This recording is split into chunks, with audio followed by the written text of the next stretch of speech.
about comics. Let's talk about comics. Let's talk about comics. Let's talk about comics. Hello, my YouTube. It is Uncle Blurred here, and man, I just read the finale of Smile for the Camera from IDW Dark, and there were a lot of surprises. None more so than when I actually did some research, because I noticed something in the beginning of the book where it mentioned that it was a Paramount Pictures property. I thought to myself, Paramount Pictures, are they going to be making a movie? No, they have made 3 movies, and this is a prequel that takes place in 2005. I had no idea. I guess the franchise is called Smile. And so that's interesting. That's something that I would probably be looking for. And the stores, I'm a physical media guy, so I would probably be hitting up the electronic store, Walmart.com or somewhere to get my hands on them. So if you're wondering about this franchise, I guess it's related to the Smile movie franchise. And here we have the final model, because we find out very early in the series that it's a series of models being taken out by this mysterious entity, and it's also very cleverly a commentary on the predatory nature of the modeling industry. And our final girl is what you would know, what is referred to in the horror movies as that last survivor, is Ivy Monroe, and she is researching what is causing all of this death.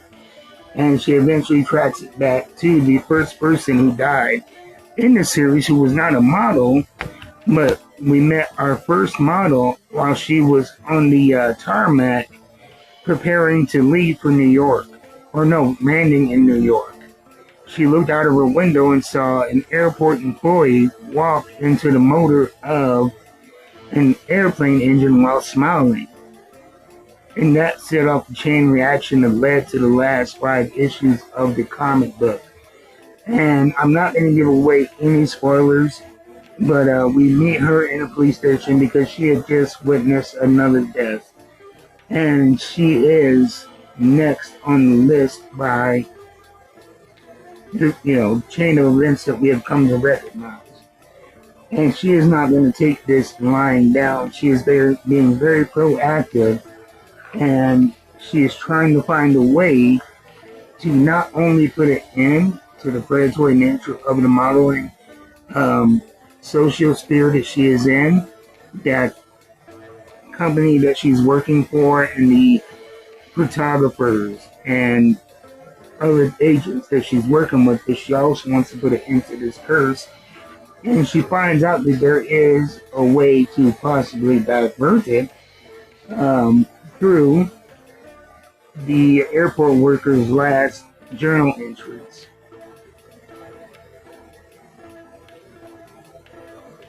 And that is interesting. And the way that she describes it is almost like a pathogen-borne illness.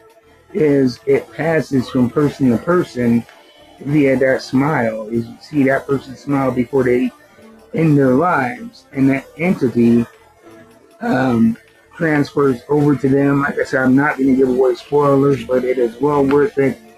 And I will even say that you don't even have to read the previous books or the movies to really enjoy issue number 5, the finale issue of Smile for the Camera.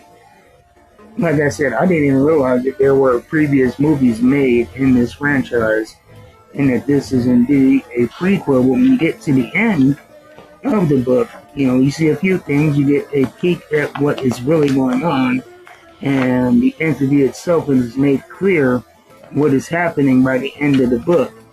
And I was going through checking out the alternate covers, and I saw an advertisement for the next installment, and it is called Any Given Smile, and that is going to be coming up in September, and it is very much in the world of football, kind of a take on the popular saying turned movie Any Given Sunday.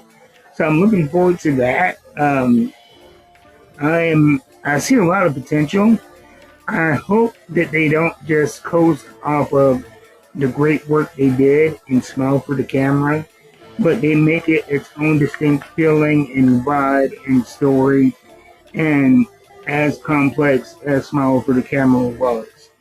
So that's my thoughts on it. Let me know in the comments what you guys think about it. This is a definite 10 out of 10 from Mount Blur. Really enjoyed every book, but especially the finale. It wrapped everything up, but not in a way that demeans the viewer's intelligence. And so I really suggest it if you're a fan of horror or simply great storytelling. It's not gratuitously gruesome, but there's some clever writing, and the way that our final girl gets to the end of this book is, very creative. So check it out at your comic book store. And if you would like to support this channel, you can always do that by buying a copy with the QR code on the screen. But most importantly, watching, liking, subscribing, maybe even sharing is the best way.